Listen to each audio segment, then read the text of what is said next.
Assalamualaikum semuanya. Apakah kalian tahu, di masa lanjut usia, emosi manusia berkembang dengan cara yang khas. Lansia sering merasakan ketenangan dari pengalaman panjang yang sudah mereka jalani, serta kebahagiaan dari hubungan dengan pasangan, anak, dan sahabat. Namun, tidak dapat dipungkiri ada pula tantangan berupa rasa kesepian dan kehilangan yang kerap hadir. Perjalanan emosional ini menunjukkan bahwa usia senja bukan hanya tentang menua, tetapi juga tentang menemukan makna baru dalam setiap perasaan.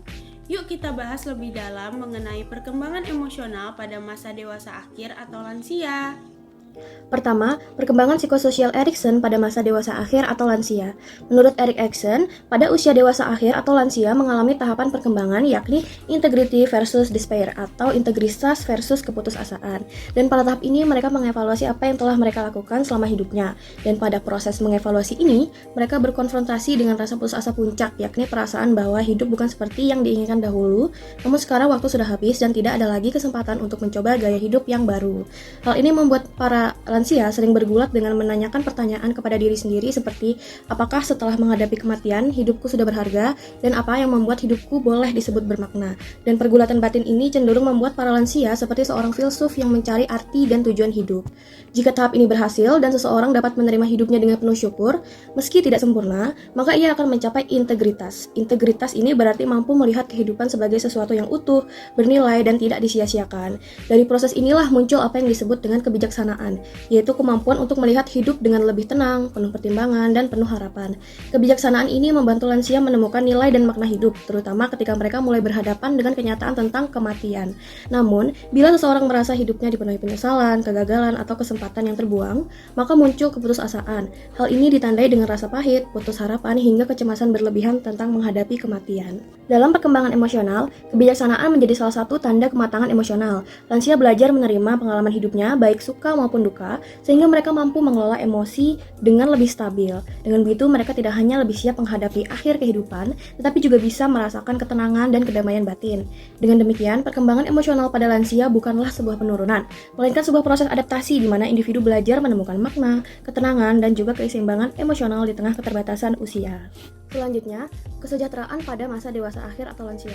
Kesejahteraan pada masa lansia sebenarnya bukan hanya soal kondisi fisik atau materi, tetapi lebih kepada bagaimana seseorang individu menilai kehidupannya secara pribadi. Konsep ini disebut juga subjective well-being, yaitu mencakup rasa puas terhadap hidup, seberapa sering lansia merasakan emosi positif seperti bahagia dan syukur, serta bagaimana mereka mengelola emosi negatif seperti sedih atau cemas. Dan menariknya, meskipun lansia menghadapi banyak perubahan mulai dari menurunnya kekuatan fisik, adanya penyakit, hingga perubahan peran sosial, banyak dari mereka tetap merasa bahagia dan puas dengan kehidupannya. Hal ini terjadi karena kesejahteraan sangat dipengaruhi oleh cara lansia itu sendiri untuk menerima dan menafsirkan hidupnya. Beberapa faktor penting yang membuat lansia tetap sejahtera antara lain kesehatan yang terjaga, dukungan sosial dari keluarga dan teman, serta keterlibatan dalam aktivitas yang bermakna. Selain itu, kepuasan hidup pada lansia seringkali meningkat ketika mereka merasa masih memiliki peran dalam masyarakat ataupun keluarga, dihargai oleh orang lain, serta masih mampu mandiri dalam melakukan aktivitas sehari-hari.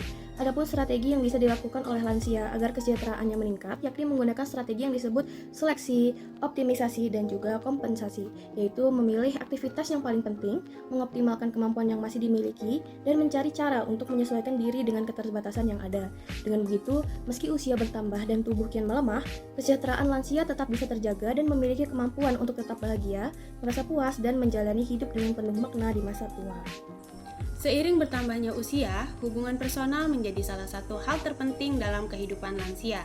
Menurut Centrop, relasi dengan pasangan, anak, teman sebaya, maupun komunitas sangat berpengaruh terhadap kebahagiaan dan kesehatan lansia.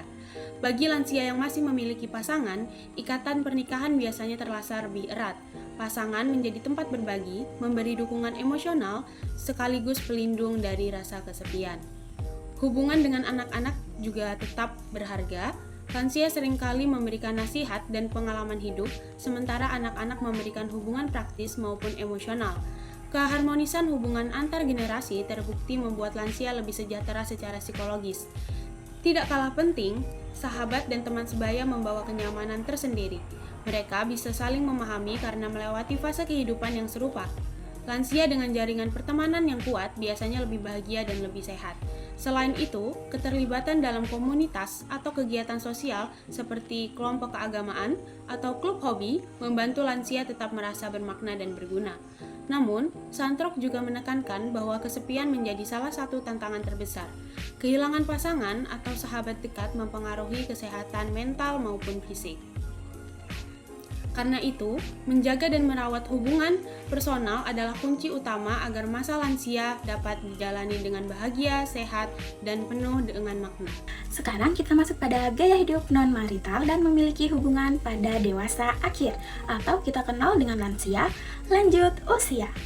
Tahu nggak sih teman-teman, ternyata banyak loh lansia yang memilih untuk tidak menikah kembali setelah kehilangan pasangan mereka, baik karena kematian atau perceraian.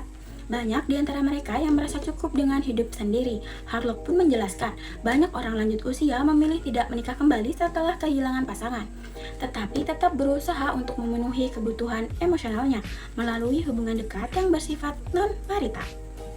Hal ini berarti kebutuhan akan kedekatan, kasih sayang, dan dukungan emosional tetap ada, tetapi tidak selalu dalam bentuk pernikahan. Lansia tetap ingin merasa dihargai, ditemani, dan dicintai, walaupun tanpa ikatan. Selain tidak menikah secara formal, lansia juga tetap membutuhkan hubungan sosial yang intim. Hubungan ini dapat berupa persahabatan, teman hidup, atau pasangan yang tidak melalui pernikahan. Hubungan tersebut berfungsi untuk mengurangi rasa kesepian, memberikan rasa aman, menjadi teman berbagi pengalaman dan cerita, serta menjaga kesehatan mental lansia. Baik teman-teman, kita masuk pada perkembangan spiritualitas pada dewasa akhir. Ketika seseorang memasuki usia lanjut, kesadaran akan keterbatasan hidupnya itu semakin kuat. Lansia tahu bahwa mereka akan hidup semakin sedikit. Akibatnya, mereka lebih banyak merenung tentang arti hidup. Refleksi ini mendorong mereka untuk memperdalam aspek rohani mereka, baik melalui agama ataupun praktek spiritualitas lainnya. Harlock dalam bukunya juga menyebutkan bahwa agama dan kehidupan rohani memainkan peran yang makin besar pada masa tua, karena agama memberi jawaban terhadap pertanyaan tentang makna hidup yang sulit dijawab secara logika. Misalnya, apa arti kematian itu? Atau, untuk apa ya saya hidup? Bagi orang lanjut usia, kematian bukan hanya dilihat sebagai akhir hidup secara fisik, tapi juga dianggap sebagai bagian akhir dari perjalanan hidup yang penuh makna. Ada lansia yang bisa menerima kematian dengan tenang karena melihatnya sebagai hal alami, tapi ada juga yang merasa cemas dan takut. Penelitian menunjukkan bahwa lansia yang punya pandangan positif terhadap kematian biasanya tidak terlalu cemas, sedangkan yang memandangnya negatif justru lebih merasa gelisah. Studi lain menjelaskan kalau lansia yang sudah bisa menerima dirinya sendiri dan kehidupannya sendiri lebih siap menghadapi kematian, sementara yang belum menerima biasanya sering mengalami takut dan kecemasan. Selain itu, spiritualitas juga berperan penting loh. Lansia yang punya keyakinan kuat, sering beribadah, dan merasa damai secara batin, biasanya lebih siap menghadapi kematian. Bahkan, penelitian di Panti Sosial Tresnawerda Bengkulu menemukan bahwa semakin tinggi spiritualitas seseorang lansia, semakin siap juga mereka menghadapi kematian. Melalui pembahasan ini, kita bisa melihat bahwa kesiapan lansia dalam menghadapi kematian dipengaruhi oleh banyak hal, mulai dari cara mereka memandang kematian, penerimaan terhadap diri sendiri, hingga tingkat spiritualitas yang dimiliki. Semakin positif dan damai pandangan mereka, semakin besar kemungkinan mereka menjalani fase akhir kehidupan dengan tenang dan penuh makna.